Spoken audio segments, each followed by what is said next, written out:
Wow,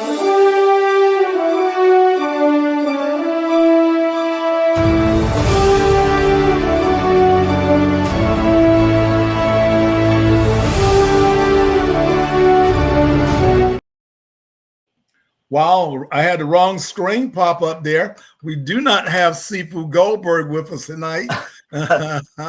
We actually have Grandmaster Mike Stone, who's with us tonight. I thought I had switched that thing out earlier today.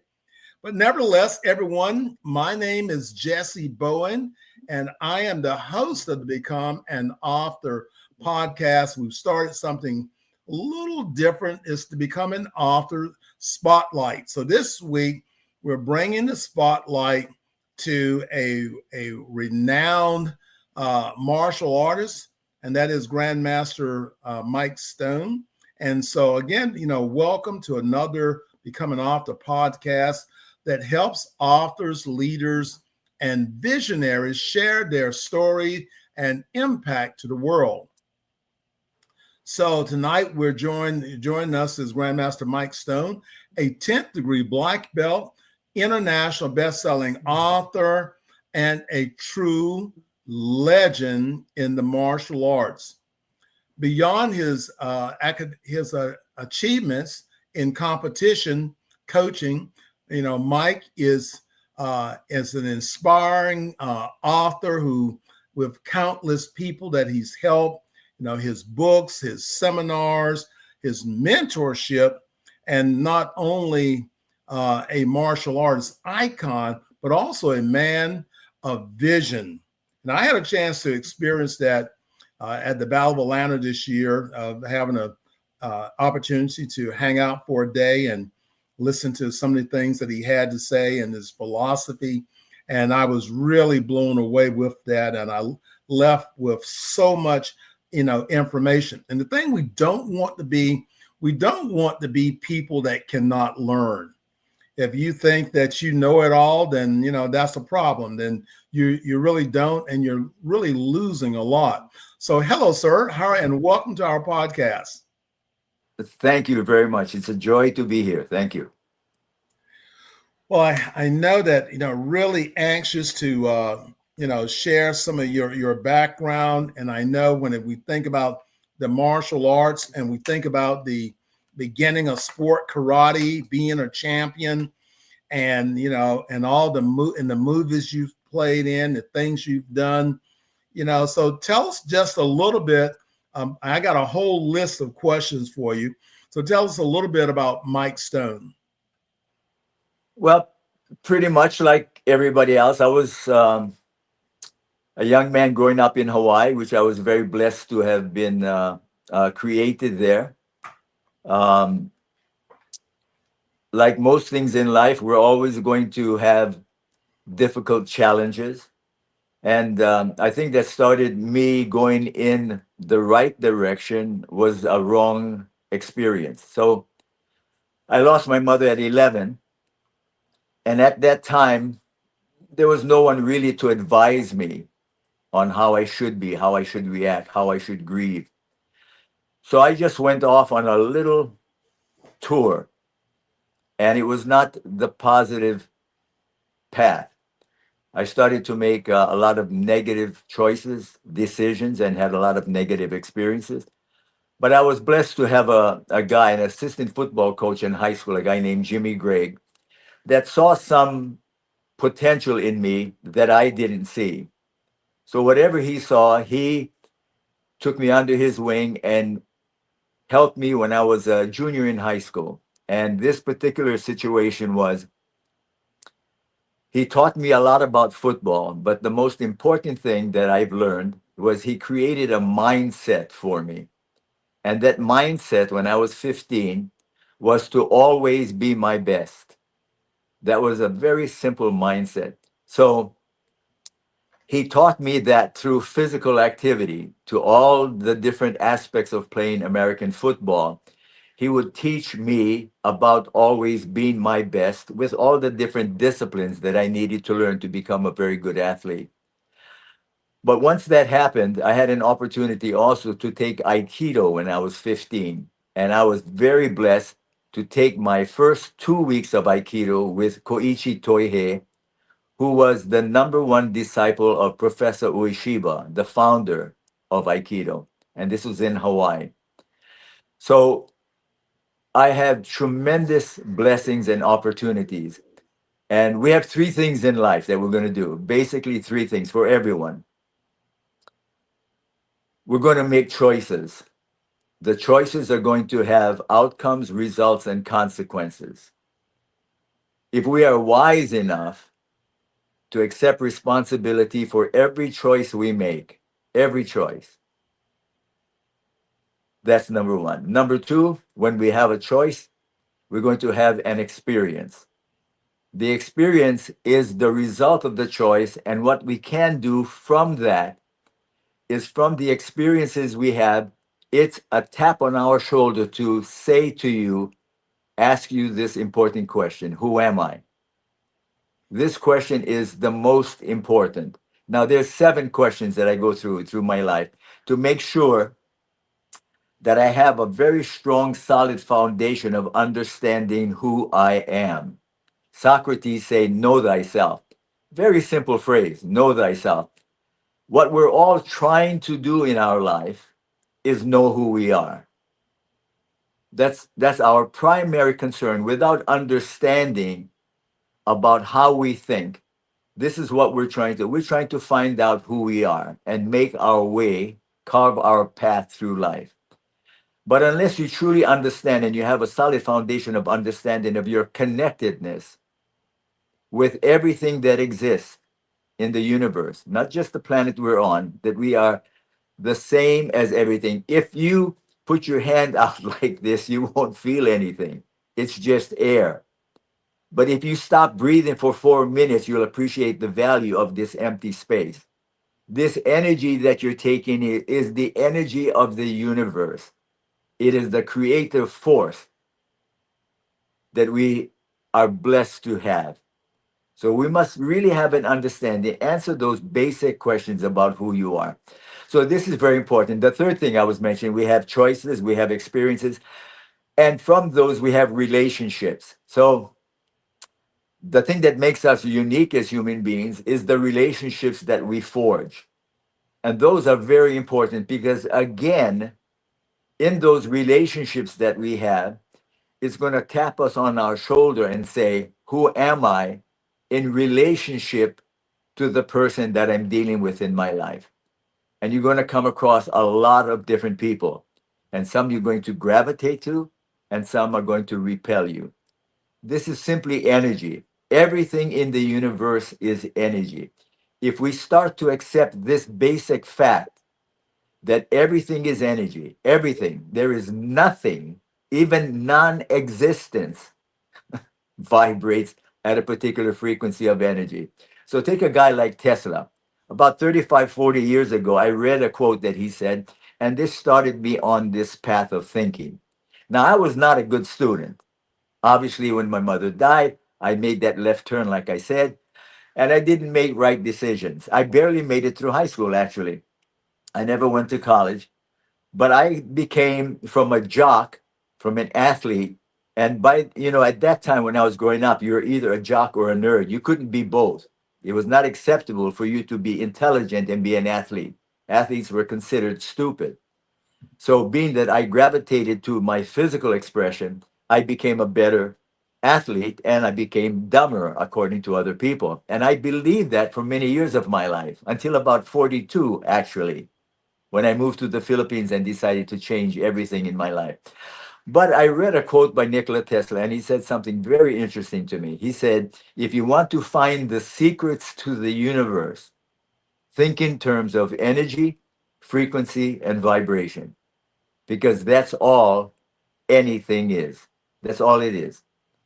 So he said, wait a minute, if I wanted to find the secrets to the universe, but I said, no, I don't want to go that far.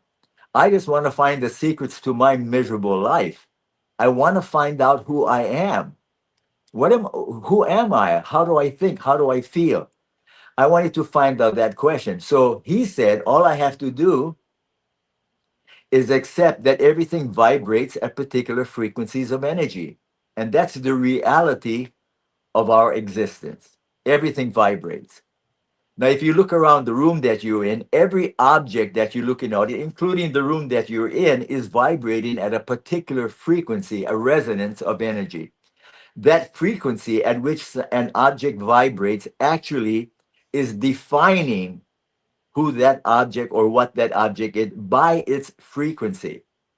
Now, if we look at each other, the people that you're going to interact with, that you're going to have relationships with, every individual is vibrating at a particular frequency of energy. The frequency at which a person vibrates in the moment they exist, which is this moment called now. So, right now, regardless of my age, regardless of all my experiences, right now, in this moment that I exist, I must understand something. This is the only time and place I can actually die. I cannot die at any other moment I exist but the one I am in now. So if you think about life that way, you must realize that this moment must be the most precious time that you have because this is where you can leave. Well, this So is this, I'm sorry. yeah. Well, this is this is really really powerful.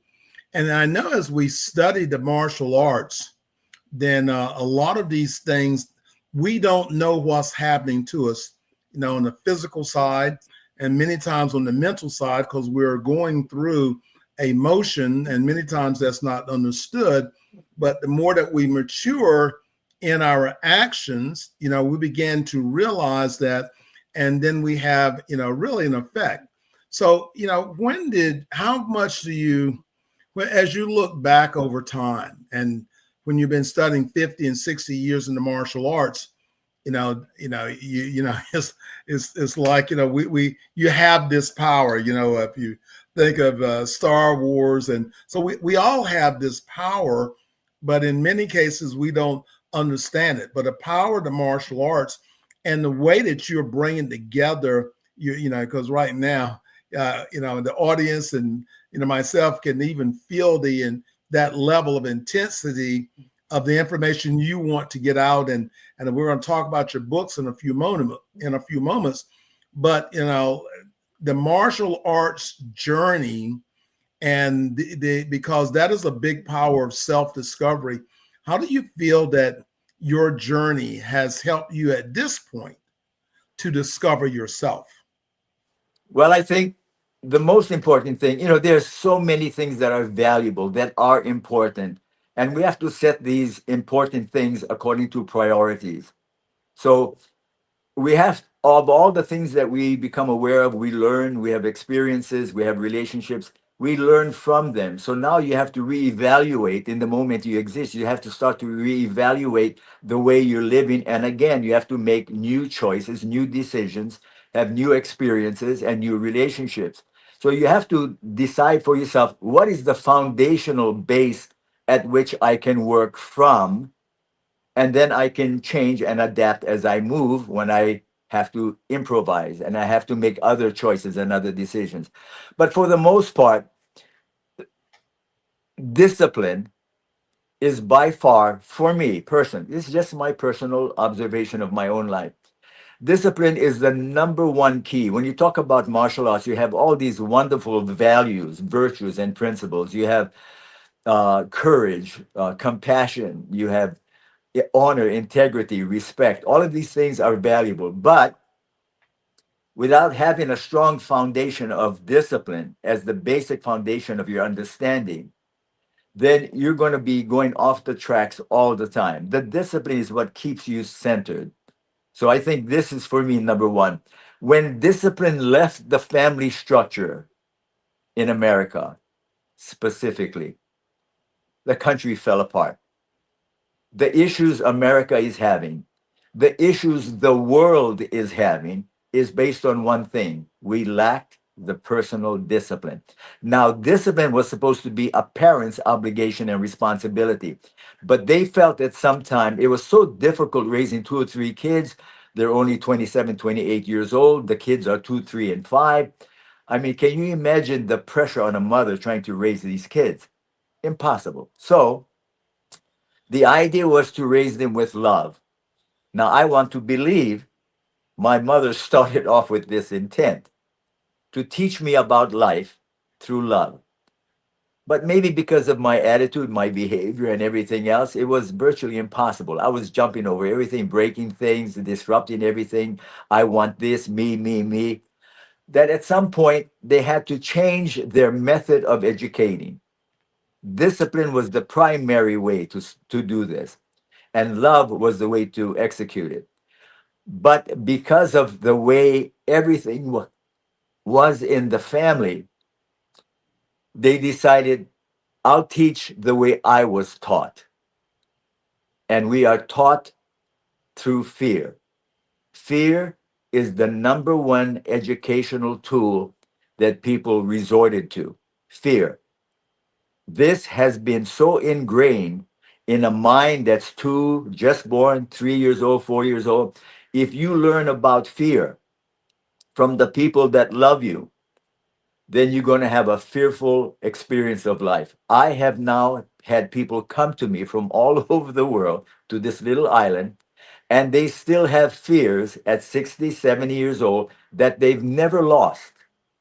Because at that critical juncture and time in their life of developing a brain, a thought, what they learned was how to be afraid. Now, again, I want you to understand something that's important. I'm not putting down anybody's parents or anything.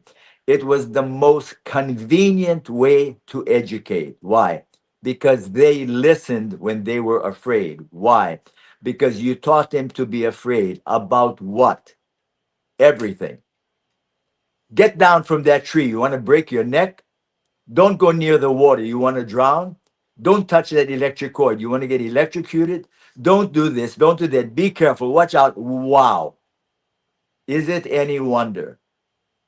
Is it any wonder that what we have learned, even through COVID, the tremendous opportunity we had through COVID to learn, what did we do? We got experience, the greatest expression of fear. But how we reacted to that was how we were taught to react. Compliance and obedience. That's what we did. We are still living in fear. We have no discipline. We have to get back to the basic roots. And it's not a martial arts thing. I want you to appreciate this. These values and ethics and principles and virtues are not restricted to the martial arts community. Right. Every human being that's breathing, you have the same rights and opportunities to express yourself with these values, these virtues, these principles. So, but discipline, you must start with this.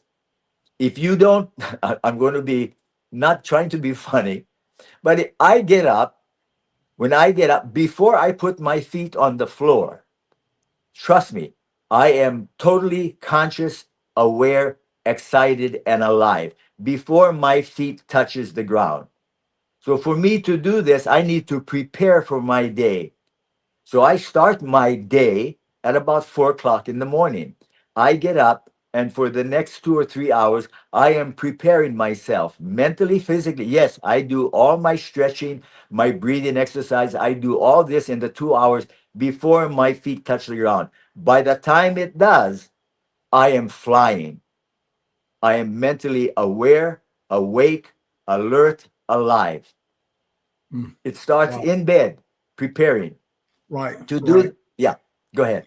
Yeah. Well, and that's the reason, that in the that experience, as some we have these phases in life that we go through. We do this and this, and so now in this new season, we're trying to share through our books. And I know you got a couple of books that's coming out. So let's talk a little bit about your books, because your books, your writing really includes this.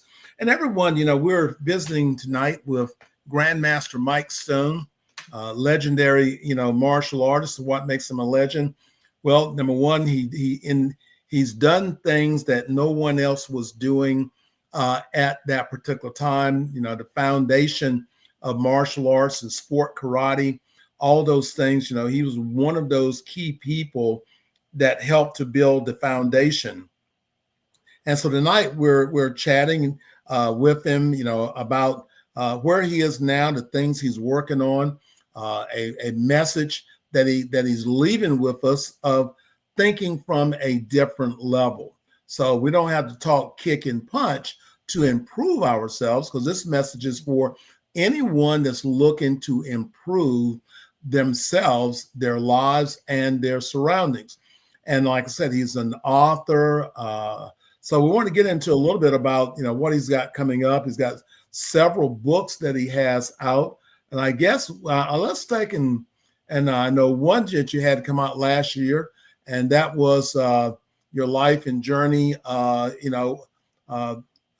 with the Presleys. So I know that book is out and it's available on Amazon. So let's start there. And I know you got some great work that's coming up. Yeah, that was a book I wanted to write because of things I was hearing about Priscilla, Elvis, Lisa Marie. So I just wanted to set the record straight because I was blessed to have 4.5 years with them, and during that time, everybody was innocent and naive, pretty much, including myself. So there was a lot of things that we went through, and I was blessed to have spent that time with them. And I was saddened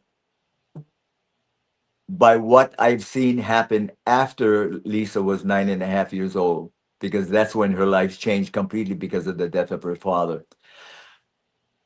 But notwithstanding that, there's just so many things that we have to be thankful and grateful for. And gratitude is by far one of the things. The other book I just finished was actually a martial arts type of book. I wrote about the 9 levels of power. Now, these are 9 particular chapters in the book that I've written about, and each chapter is pretty much an emotional idea. Our feelings come from our emotions. Our actions, our decisions, our choices come from our feelings. So I wanted to make a connection there, that each chapter of the book, and we have a chapter on universal energy. We have a chapter on problems, because that's all we are dealing with for most of us in our life. There's a chapter on love. There's a chapter on the power of words. There's a chapter on our humanity. So respect, telling the truth. These things are so, so important. You have to first start off by telling the truth. So the book is pretty much about all these different levels of understanding that I went through. And over the past 35, 40 years, I started to put them together, creating what I call a warrior lifestyle. That the way I choose to live my life, I know is very unique and different, not because I am unique and different or special. Not at all. Not at all. I have not done anything no one else could not have done. Everybody can do what I did. Everybody. I am not special or unique in that way. What I wanted to do was create a lifestyle that was conducive to my philosophy and way of thinking. Now, the way I think and feel now, I could not live in society. I could not live in the broads. I cannot, I have difficulty being among a lot of people. The reason I chose to live on this little island for the last 40 years was because I realized that when two or more are gathered in my name, there is trouble. There is trouble. So the least that I am connected to people in my daily life, where I can focus on the things that I value. Now, in a sense, I am admitting I am selfish. Yes, I am. I am the most important person in my life.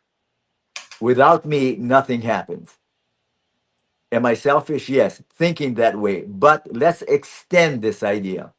As selfish as I may be in thinking about myself, I realize that if I cannot be the best version of myself for me, if I cannot honor, love, respect, and tell the truth to me, what value do I have to anyone else in my life?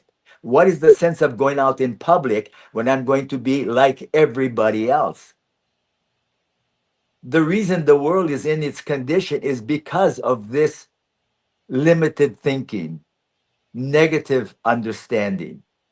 That is the problem in society. and it hasn't gotten better. And I am, like you mentioned, I was one of the founders, one of the beginners of martial arts. I am embarrassed by the legacy I left behind. I'm not proud of it because people looked and followed me because I was a great fighter. It was not about fighting, it was about loving. So apparently, I didn't do a good job in sharing what I really benefit and learned. And that's what life is. It's about love. It's not about violence. It's not about anger. It's not about fear. It's none of these things. But where can you go out today and bump into a bunch of people just walking out of, maybe in your own home? Maybe in your own home are the limitations that won't allow you to be free. Never mind stepping out the door. So start with yourself. Be honest with yourself. Tell the truth. There's no such thing as brutally honest. Tell the truth, not for them, for you. Be honest with yourself. Honor, respect, and love yourself enough that you will tell the truth. And that's what this book is about, 9 Levels of Power. And I know you have another book that you're actually working on about your relationship or the time that you spent with Bruce Lee. Yes, yeah. That's I believe it's an interesting story because Bruce Lee and I met the same day I became a black belt and won the International Karate Championships in Long Beach, California. Bruce did a demonstration there that was very powerful. And that night, since I won the event, Ed Parker, Jun Ree, and myself and Bruce went to Chinese dinner to celebrate. But that evening, Ed Parker and Jun Ree were off to the side talking about their things, and Bruce Lee and I hit it off fantastically because not about the physical aspects, but are about our mental mindset. I had already established, as I told you, when I was 15, a particular mindset from my coach, always be my best. So this idea has been my motivational thing throughout my life. Now, when I came to be doing well in martial arts, people don't realize I had a preface to that. When I was 15, this mindset that I was introduced to allowed me in my senior year to play only 8 games of football. But from being nothing, not a good athlete, I became an all-star in 8 games. But not only an all-star, they started a thing called a decade all-star. So they put me on the list from 1951 to 61.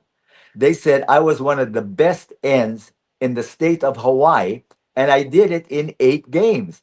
And I got credit for 9 years that I never played. Go figure.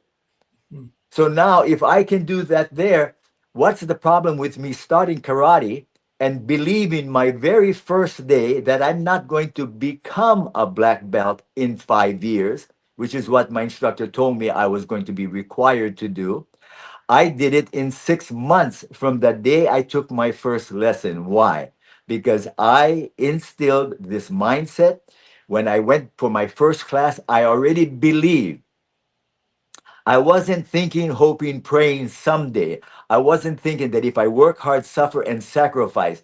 None of those ideas I entertained. None of the ideas I was programmed to believe at birth. This is how you live life.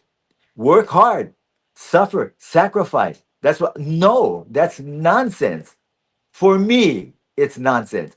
Who wants to live like that? Look around you right now. Look at society. Everybody is living with suffering and sacrificing. And what happened? They're not going to change their life. Continue to suffer and sacrifice. Is that what you believe you need to do to be the best version of yourself? There is another way. Well, and that, I think you hit it on the head is, what's on the inside will now come out. So when you now have a principle, or what I call a principle of what you do, and that's sort of what I try to live by, is a principle, the same concept. Why not be the best? If I've got to do something, study, whatever it takes, if I'm going to engage, then I want to be finding the other level. And that's the reason why in in teaching and writing and the messages that we get a chance to leave, as we begin to write our memoirs, as we begin to write our books, we begin to write. That's just another way that I look at of getting things out. I've written now close to 50 books, but there are really 50 things that I did. There are 50 things that I was working on that I wasn't good at, but I began to study. And that study of those 50 things, and I probably didn't even realize it in the beginning, but we talk about what's happening in front of you. Sometimes we build bridges that we don't know that we're going to need to cross over.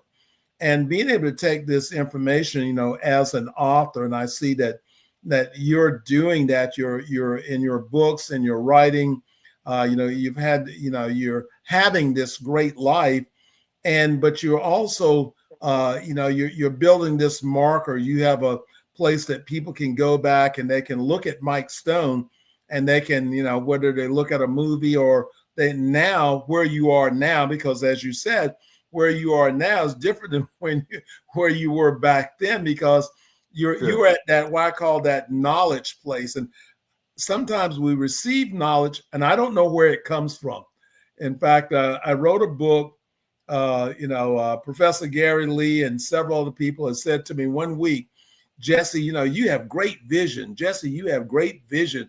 Jesse, you have great vision. I woke up one morning and I stood up and my spiritual voice spoke to me that God says, God gives you vision. So I wrote the book, God Gives Me Vision, procrastination. And so when we have these insights that we see, and because, and I have no idea where I would actually be in life if it had not been for a good teacher in the martial arts and having the opportunity to have these experience of victories. I have a corner full of trophies and awards.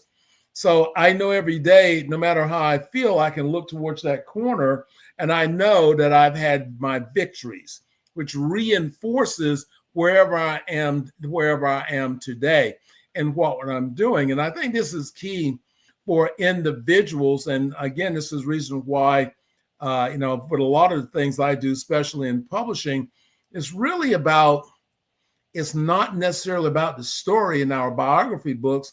It's really about giving people the opportunity to stop, write, and evaluate their lives. And then they can determine whether or not they're wasting a perfectly good life. Because when you sit down to write and you can only fill a half a sheet of paper, but you're now 50 years old, then you have to say, well, what did I do for 50 years? And is it too late for me to start to evaluate myself? And I say no, because you can change, just with the thought of changing. You can change, use your phrase, you can change now, so sure. you can actually be able to do that. So I guess, we're sort of, I'm really working with some people on getting comfortable with going on the inside and discovering themselves. This project that we're going to be working on, which we're telling about the secrets to life. And yes. Again, if someone can tell me the bridge is out, and I want to be obedient and go, how far? No, I don't even want to say that. I want to just stop my car there. If anybody wants to go past, then that's fine. But that's sort of what we're trying to do, is really to share. And, having you as our guest tonight, I had this amazing opportunity at the Battle of Atlanta for us to, talk probably about a half a day and actually go to your seminar. And I left your seminar and I was sort of lost in the beginning, but by the time I thought about it and got back to my table, it all made sense. So I've been, since we left the Battle of Atlanta, I've been applying the principles that you shared, with me, in my own life, which has, definitely made in the past, 6 months a difference on my manifesting power, what I'm thinking, and the outcome that I'm looking for. And that's why, I definitely would recommend anyone that's looking for empowerment to, definitely get your books, start that learning process, or attend your, your seminars, because this is what you're, as one of our senior martial artists, you're bringing something out that we really need to that we need to think about, and then you're recording this as a part of your messages in your book. So again, I'm totally grateful for that. Thank you. So, any last things that you would like to discuss? Anything that we should do, or any special thing that you want to bring out? So, this is your time. Well, we have another book that we're doing simultaneously with these others, and that is it's called The Curriculum.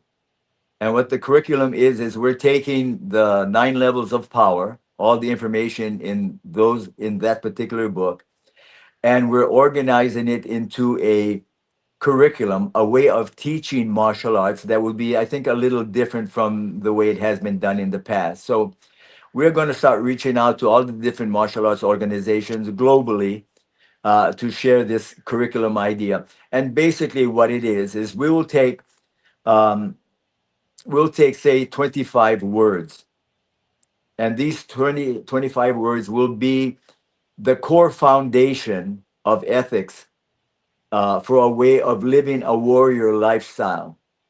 Now, a warrior lifestyle is not, I know it sounds far out, but it's not. It's simplifying your life. It's not making it more complicated. It's actually, a warrior lifestyle is really the simplest way you can possibly choose to live and still maintain your integrity, your personal power. But what we want to do is we'll take 25 words, and these words will be the core foundation and the ethics and the principles and the values. And we will teach these words in the instruction of martial arts. And we want to start not only in martial arts schools, but we want to do it in schools as well, for anybody, for the general public.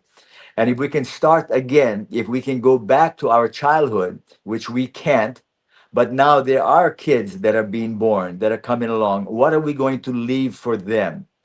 So I believe creating this curriculum that we can start to teach anyone from a very young age, and take out the fear aspect, not teach them fear, teach them these 25 words. Now, these words are primarily feelings and emotions, concepts, ideas, but these words can be expressed through the physical body. So the way we've learned karate is through repetition. And this is one of the things that I talk about in Bruce's book as well, is that one of Bruce's pet peeve about the martial arts when he first entered the thing in America was that he felt everybody was too robotic, too programmed, too stiff, too programmed. Everything was through repetition. And of course, we have come to believe that repetition is one of the best ways to learn. Yes, it depends on the information you're repeating, or it depends on the technique that you're repeating. So the idea about a curriculum is to get these 25 words that will be the foundation of your life, and teach these words in a physical way, a physical expression, that now you can perform this. You can perform love. You can perform respect. You can perform discipline. You can perform compassion. You can perform courage. You can perform this. You will learn this as the foundation of your martial arts training. And now this is what you learn, not how to kick and punch. You may use physical expressions that way, but that's not what you're doing. Imagine if you had the power to put energy into every punch, if you were in the moment, if you were being the best version of yourself in the moment you are expressing it, which is now. You cannot be better. I never tried to be better than my opponent. I never even knew half the people I fought. It didn't matter who they were. I was focused on being my best for me in the moment I was doing that. And I found by doing that, I won 91 consecutive times. I do not have a second place trophy, no second, no third, no fourth, no fifth. I only have championship trophies and grand champion. I do not have anything less. Now, am I special? No. I just focused on who I am in the moment. I didn't have to. Why would I want to create an enemy or an opponent? He's not in opposition to me. He is actually there to serve me. What? He's allowing me to do my best against him. That's the gift that I have. Every opponent I had was a blessing. It was not it was not an opportunity to defeat anybody, to embarrass, to ridicule anyone. It was an opportunity for me to be my best. Wow, that's great. I think that way also is that it is the opportunity to really to test myself. What did I learn? I had the great opportunity of training with Joe Louis, when I was a brown belt, and I learned so much from him, about the fighting concepts. And I've had so many people to share that information, and that's what information is power. And that's why I was telling one of the young men today that I mentor, is that that information is power, learning is power, and to continue to be able to learn, because as we go through age in our seasons, there's new informations. We change, our thinking changes, and all the things, and our spirituality change. What we think, what we used to think, what do we think now, and how to be able to use that. So I think from the perspective of our knowledge and the capability to leave that information for those who follow through the books, through the recordings, through the different things that we continue to move forward. And the people that adapt these different training concepts and programs, this is a guiding light. And this is what our senior masters that we're scheduled to do. And when we accept that responsibility, as leaders and as mentors, we want to see the world become better, the people around us become better. And if we have learned something that can help them to not shortcut, but for them to have a better understanding when they now approach these things. And that's the reason why, having the becoming writing and having books and all these things are so important. And everyone, we have a special project that's going to be starting. We're starting the fourth book of the Elite Martial Artist book. And this next book that's coming up is called From White Belt to Wisdom. And so in there, we're looking for, authors or someone that has a story on the secrets of life. What have you learned? What are the things you have? Do you run a business? How can you help me to be a better business person through your experience? In relationships, what is it that you have that's in there that can help me be better? And that's what these books have turned into. They've actually turned into philosophy books where martial artists can actually share that. The minimum requirement is you have to be at least a 4th degree black belt in there. We have a very short timeline that we're going to leave this open. We have what I call my anchor authors, Grandmaster Cynthia Rothrock, and of course, Grandmaster Stone, Grandmaster Eric Lee, Sifu, several other senior martial arts, Art Camacho, that are actually people that in the martial arts community, we know them, we see them, we have a chance to see what they've done and the information that they have. And so what we're doing is to try to come up with tools that we can gather information that can move on in time. And they're there. So when people are looking for this information, yes, you will need it. Everyone will, at some point in your life, you will begin to understand what the information we're trying to actually share with you, but you can do that, now. So what's your website, sir? What's the your website? Mike Stone martialarts.com.